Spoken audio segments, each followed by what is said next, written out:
दोस्तों आपका स्वागत है मेरे YouTube चैनल में target study of by SI triple A में। दोस्तों आज का जो हमारा टॉपिक है वो दरोगा भर्ती, उत्तर प्रदेश दरोगा भर्ती 2021 को देखते हुए बहुत ही इंपॉर्टेंट मूल विधि का दूसरा सेक्शन हम कह सकते हैं दंड प्रक्रिया संहिता।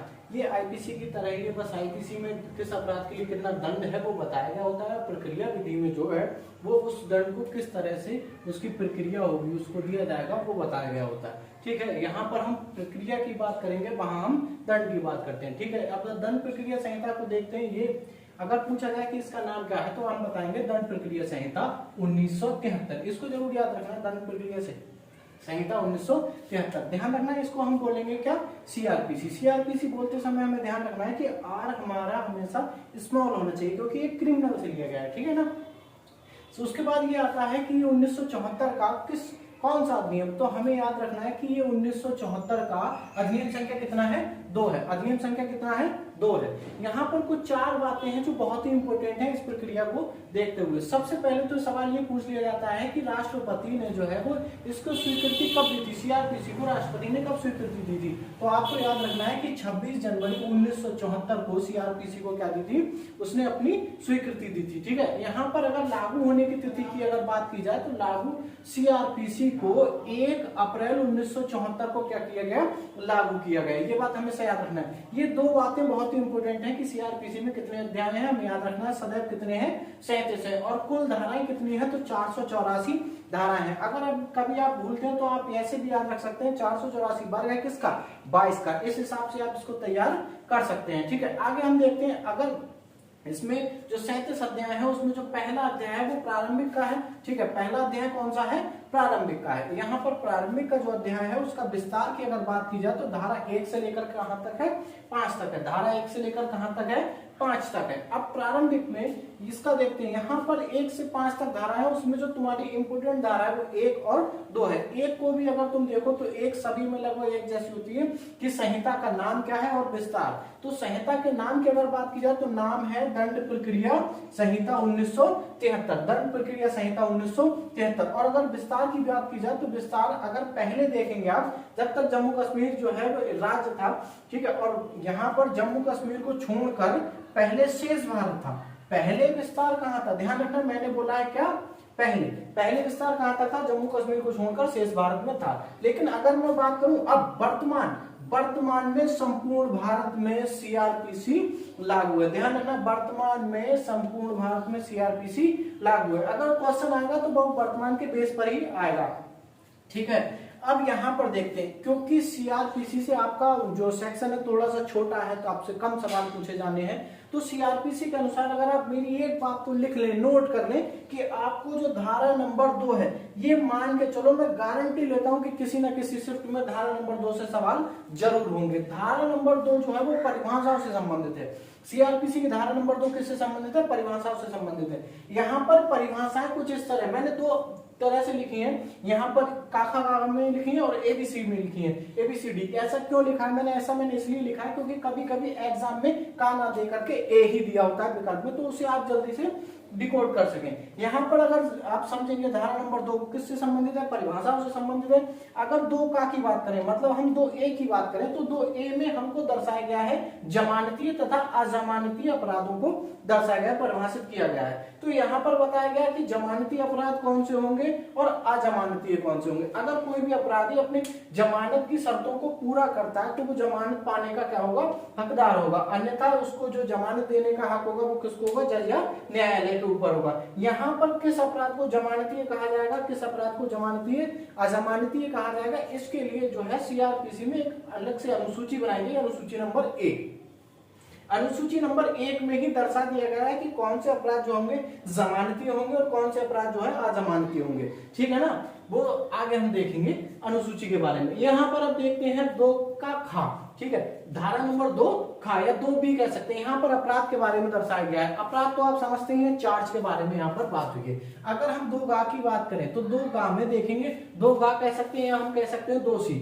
यहाँ पर हमें संज्ञेय अपराधों के बारे में बताया गया है। अब संज्ञेय अपराध कौन कौन से होते हैं, संज्ञेय अपराध वे अपराध जिनमें पुलिस अधिकारी, यहाँ ध्यान रखना, कौन, पुलिस अधिकारी बिना वारंट क्या कर सकता है, गिरफ्तारी कर सकता है। ऐसे अपराध क्या कहलाएंगे, संज्ञेय अपराध कहलाएंगे। उसके बाद यहाँ पर देखते हैं 2 खा, दो घा में देखेंगे, ठीक है, दो घा या हम कह सकते हैं 2D में, 2D में हमें जो है वो परिवार को कंप्लेंट के बारे में बताया गया है, ठीक है, यहाँ पर परिभाषा दी गई है। 2 छा में अगर देखेंगे हम, या हम कह सकते हैं 2G में, 2G में हमें जो है वो जांच के बारे में बताया गया है, ठीक है। और हमेशा याद रखना, दो चीजों में अंतर बहुत ज्यादा तुम्हें याद रखना है, जांच और अन्वेषण में।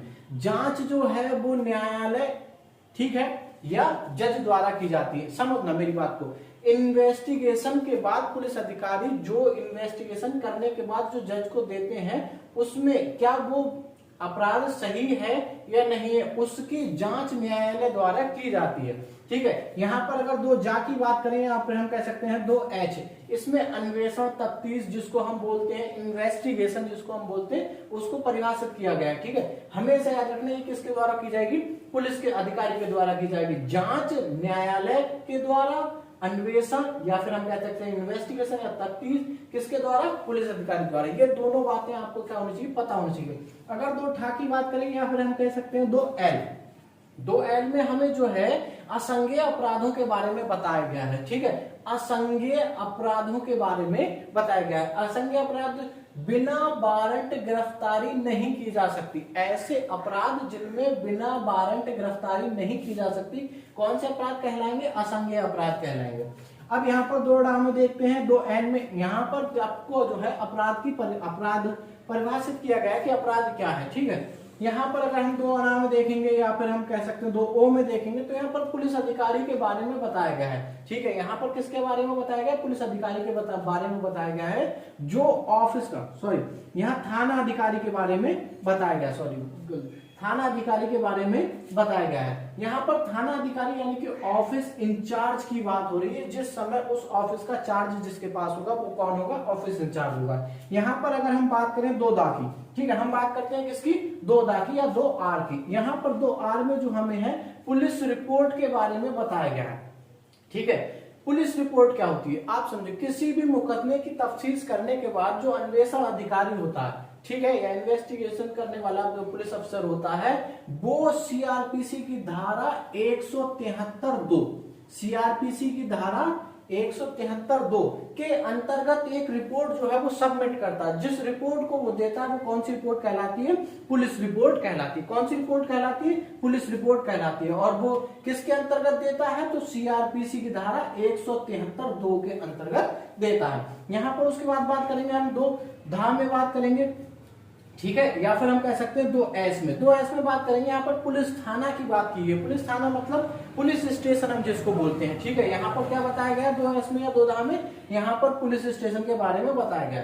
अगर बात करें 2 बा की, 2 बा में यहाँ पर, या फिर हम कह सकते हैं 2W, यहाँ पर 2W में या 2 बा में जो है वो समन मामलों को दर्शाया गया है। ऐसे मामले जिनमें सजा 2 वर्ष या उससे कम है, ऐसे मामले कौन से मामले कहलाए जाते हैं, समन मामले कहलाते हैं, ठीक है। यहाँ पर 2 बा में, 2 बा का, ठीक है, यहाँ पर 2 बा का में, 2 बा का में यहाँ पर जो है, या हम कह सकते हैं 2WA में, यहाँ पर पीड़ित के बारे में बताया गया, विक्टिम के बारे में बताया गया, ठीक है। अब मैंने उस दिन आपको बताया था कि अपराध जो है, आपराधिक कृत्य से कोई जो क्षति होती है, वो उस क्षति या उस हानि से जिसको नुकसान हो वो विक्टिम होगा, ठीक है। यहाँ पर विक्टिम पीड़ित के संभावक जो, सॉरी अभिभावक जो होते हैं या संरक्षक जो होते हैं वो कौन होंगे, वो भी पीड़ित की श्रेणी में आएंगे। अगर हम बात करें किसकी, 2 भा की, हम बात करते हैं किसकी, 2 भा की। 2 भा में देखेंगे, और 2X में हम कह सकते हैं, इसमें वारंट मामलों को हमें क्या किया गया है,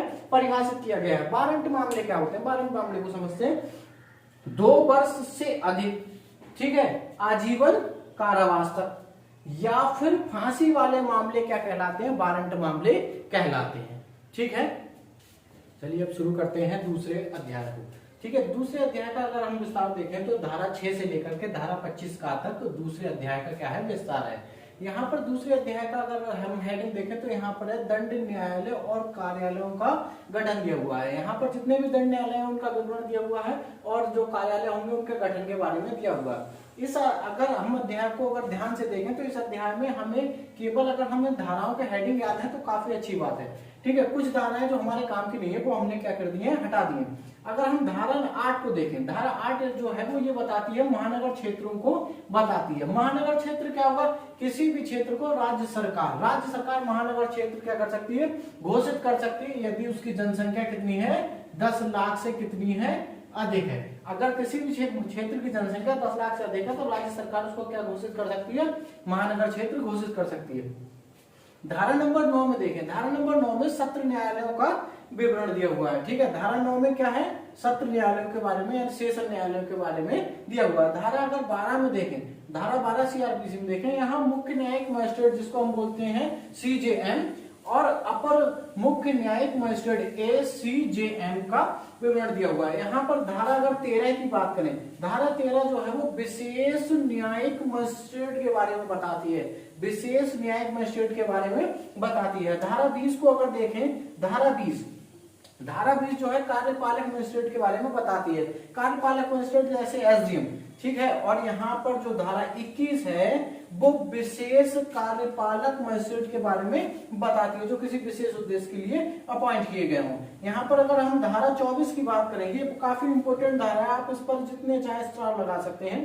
धारा 24 जो है वो ये कहती है कि जो लोक अभियोजक होते हैं, लोक अभियोजक को परिभाषित किया गया और बताया गया कि लोक अभियोजक की जो नियुक्ति होगी वो सरकार द्वारा की जाएगी, जिनको हम सरकारी वकील के नाम से भी जानते हैं, पब्लिक प्रोसिक्यूटर के नाम से भी जानते हैं। अगर हम धारा 25 की बात करें, धारा 25 जो सहायक लोक अभियोजक को बताती है, जबकि धारा 25 का ये अभियोजन निदेशालयों के बारे में बताती है, ये एक कार्यालय है, अभियोजन निदेशालय के बारे में बताती है। इसी तरह यहाँ पर बस आपको अगर ये बात मालूम है कि कौन सी धारा में क्या दिया हुआ है, बस ये सफिशिएंट है इस अध्याय के लिए, इससे ज्यादा इसके अंदर जाने की हमको आवश्यकता है नहीं, ठीक है ना। अब आगे हम देखते हैं, अगर हम बात करें अध्याय नंबर 3 की, अध्याय नंबर 3 में जो है वो न्यायालयों की शक्तियों का विवरण दिया हुआ है। क्या दिया हुआ है, न्यायालयों की शक्तियां। इसमें अगर आप ठीक से देखेंगे तो धारा 28, धारा 29 और धारा 30 आपके काम की है। इसका जो विस्तार है वो धारा 26 से लेकर कहां तक है, धारा 35 तक है। धारा 26 से लेकर के कहां तक है, धारा 35 तक है। न्यायालयों की शक्तियों का इसमें क्या दिया हुआ है, विवरण दिया हुआ है। शक्तियां किसको कितना दंड दे सकता है। यहाँ पर अगर हम बात करें किसकी, धारा नंबर 28 की, धारा नंबर 28 में जो है उच्च न्यायालय मतलब हाई कोर्ट, उच्च न्यायालय मतलब हाई कोर्ट या सेशन न्यायालय द्वारा दिए जाने वाले किसका विवरण है, दंड का विवरण है। याद रखना है यहाँ पर जो 28 है वो न्यायालयों, कौन सा, उच्च न्यायालय और सेशन न्यायालय द्वारा दिए जाने वाले दंड को दर्शाता है। अब यहाँ पर 3 न्यायालय दर्शाए गए हैं। पहला तो हमारा कौन सा है, हाई कोर्ट। ये ठीक से देखना, जहां मैंने HC लिखा है हाई कोर्ट, तो हाई कोर्ट जो है कानून में दिया गया कोई भी दंड क्या कर सकती है, दे सकती है। कानून में दिया गया कोई भी दंड क्या कर सकता है, दे सकता है, दे सकती है, ठीक है। यहाँ पर अगर हम बात करें किसकी, सेशन न्यायालय की, ठीक है, हम सत्र जज की बात करें, ठीक है, या अपर सेशन जज या अपर जो कह सकते हैं हम सेशन जज है, वो कानून में दिया गया कोई भी दंड क्या कर सकता है, दे सकता है। यहाँ पर ध्यान से समझना, सेशन जज या अपर सेशन जज कानून में दिया गया कोई भी दंड दे सकता है, लेकिन मृत्यु दंड, ध्यान से समझना, लेकिन मृत्यु दंड के आदेश पर उसको क्या करनी होगी, हाई कोर्ट से पुष्टि लेनी होगी। इस बात को याद रखना कि सेशन जज या अपर सेशन जज कानून में दिया गया कोई भी दंड दे सकता है, लेकिन मृत्यु दंड के आदेश पर उसे क्या करना होगा, हाई कोर्ट की पुष्टि की आवश्यकता होगी, लेनी होगी। अगर हम सहायक सेशन जज की बात करें तो वो ना तो मृत्यु दंड दे सकता है, ना ही उम्र कैद की सजा दे सकता है, और ना ही 10 वर्ष से अधिक की सजा दे सकता है। इनको छोड़कर कोई भी सजा वो क्या कर सकता है, दे सकता है, ठीक है। तो यहाँ पर सहायक सेशन जज जो है मृत्यु दंड को छोड़कर, उम्र कैद को छोड़कर, 10 वर्ष से अधिक की सजा को छोड़कर कोई भी सजा दे सकता है। यहाँ तो न्यायालयों द्वारा दिए जाने वाले दंड की बात हुई थी। अब यहाँ पर मजिस्ट्रेट द्वारा दिए जाने वाले दंड की बात होगी। अगर हम बात करें धारा नंबर 29 की, धारा नंबर 29 की बात करें तो धारा नंबर 29 जो है वो मजिस्ट्रेटों द्वारा दिए जाने वाले किसको दर्शाती है, दंड को बताती है। मजिस्ट्रेटों द्वारा दिए जाने वाले किसको बताती है, दंड को बताती है। यहाँ पर अगर हम बात करें तो मुख्य न्यायिक मजिस्ट्रेट जिसको हम बोलते हैं, मुख्य न्यायिक मजिस्ट्रेट 7 वर्ष, ठीक है, या इससे कम की क्या दे सकता है, सजा दे सकता है। क्या दे सकता है, 7 वर्ष या इससे कम की सजा दे सकता है। जुर्माना जितना वह चाहे, लेकिन ध्यान रखना जितना चाहे का मतलब अगर किसी स्पेशल धारा में कुछ दिया है तो वहां तक, ठीक है ना, जुर्माना जितना चाहे, या फिर क्या कह सकते हैं हम, दोनों। तो जो मुख्य न्यायिक मजिस्ट्रेट होगा वो 7 वर्ष या कम की सजा दे सकता है, जुर्माना जितना वे चाहे दे सकता है, और या दोनों लगा सकता है। ठीक है, यहाँ पर प्रथम वर्ग का जो मजिस्ट्रेट होगा, जो प्रथम वर्ग का मजिस्ट्रेट होगा, फर्स्ट श्रेणी मजिस्ट्रेट जिसको हम बोलेंगे, प्रथम वर्ग का मजिस्ट्रेट जो है वो 3 वर्ष या कम की सजा को क्या कर सकता है, दे सकता है। 3 वर्ष या कम की सजा को क्या कर सकता है, दे सकता है। 10,000 रुपए तक, 10,000 रुपए तक जुर्माना लगा सकता है, या फिर दोनों। 10,000 रुपए तक जुर्माना या फिर दोनों। अब हम बात करें द्वितीय वर्ग मजिस्ट्रेट की। द्वितीय वर्ग जो मजिस्ट्रेट होगा वो 1 वर्ष या कम की सजा को क्या कर सकता है, दे सकता है।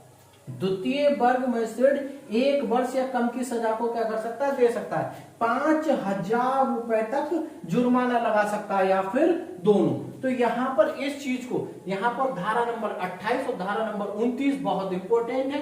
धारा नंबर 28 न्यायालय के विषय में है, और धारा नंबर 29 मजिस्ट्रेट द्वारा दिए जाने वाले दंड के विषय में है। ये दोनों पॉइंट आप मानकर चले, आप इन पर स्टार लगा लें, किसी भी शिफ्ट में आपको अवश्य मिल जाएगा, किसी भी शिफ्ट में आपको अवश्य मिल जाएगा। मैं फिर कहता हूं एक बार, इन दोनों को ठीक से एक एक पॉइंट बारीकी से इनका देख ले, किसी भी शिफ्ट में आपको मिल जाएगा। ठीक है, किसी भी शिफ्ट में आपको ये पता होना चाहिए। अगर हम धारा 30 की बात करें तो इस अध्याय की, तीसरे अध्याय की यही तीसरी धारा मान सकते हैं हम, जो 28, 29, 30 यही इंपोर्टेंट है। तो जुर्माना ना देने पर आपको क्या हो सकती है, कारावास की सजा हो सकती है। जुर्माना ना देने पर आपको क्या हो सकती है, कारावास की सजा हो सकती है। ये किसने बताया हमको, धारा नंबर 30 ने बताया। इस तरह हमारे जो है आज सीआरपीसी का जो इंट्रो था वो सीआरपीसी का अध्याय 1, सीआरपीसी का अध्याय 2 और सीआरपीसी का अध्याय 3 जो है वो पूरे हो गए। आगे आने वाली हम वीडियो में इससे आगे के हम अध्यायों का विवरण करेंगे, या उसके बारे में हम बताएंगे। दोस्तों, अगर आपको हमारी वीडियो पसंद आई हो तो लाइक कीजिए, शेयर कीजिए, कमेंट्स कीजिए, और अपने दोस्तों में ज्यादा से ज्यादा शेयर कीजिए, ताकि जो है दरोगा का जो उत्तर प्रदेश दरोगा भर्ती 2021 है, इसमें कंफर्म आप जो है वो सफल हो। मैं चाहता हूं कि आप सभी के कंधों पर 2 स्टार हो। तो मैं ये जो चाहता हूं वो आप मेरे सपनों के लिए थोड़ी सी मेहनत आप कीजिए, आपके सपने भी सफल होंगे और मेरे सपने भी पूरे हो जाएंगे। मैं आपको देखूंगा, बस खुश हो जाऊंगा। आप मुझे कभी मिले तो पहचान लेना, लेकिन मैं ये कहता हूं बस चलो ठीक है, पहचानना है मत पहचानना, लेकिन फिर भी आप अपने लिए, अपने दोस्तों के लिए इस वीडियो को क्या करो, ज्यादा से ज्यादा शेयर कर दो, सब्सक्राइब कर दो हमारे चैनल को, और ज्यादा से ज्यादा इस चैनल के बारे में अपने दोस्तों को बताओ, ताकि ज्यादा से ज्यादा लोगों का फायदा हो सके। धन्यवाद।